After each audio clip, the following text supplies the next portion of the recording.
ஆளை பார்த்தா அழகு போல, வேலையை பார்த்தா எதுவோ போல இருக்குன்னு ஊர் பக்கம் ஒரு சொல்லவடை உண்டு. அதே போல கண்ணுக்கு கூலிங் கிளாஸ், முகத்துக்கு மேக்கப்னு போட்டுக்கிட்டு சினிமாக்காரர்கள் போல உலா வருகிறார் தமிழக முதல்வர்.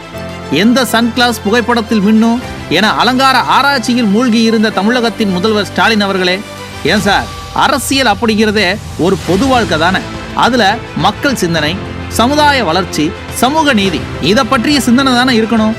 ஆனா முதல்வர் ஐயாவை பாருங்க, நல்லா ஃபேஷன் ஷோவுக்கு தயாராவது போல துளியும் வியர்க்காம சொகுசாவே இருக்கிறார். உடம்புக்கு தேவையான அலங்கார ஒப்பனைகள்ல ஒட்டிக்கொள்வதில் கவனம் செலுத்தும் முதல்வரே, நம் நாடும் உங்களைப் போல அழகாக இருக்கணும்னு எண்ணம் வேணாமா?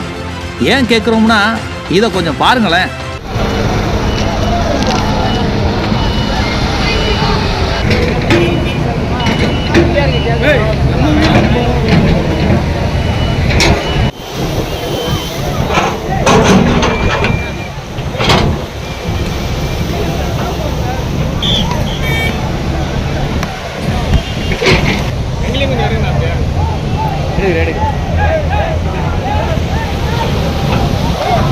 பாத்தீங்களா, இப்படி குப்பையும் கூழமுமா கிடக்கிற தமிழ்நாட்டை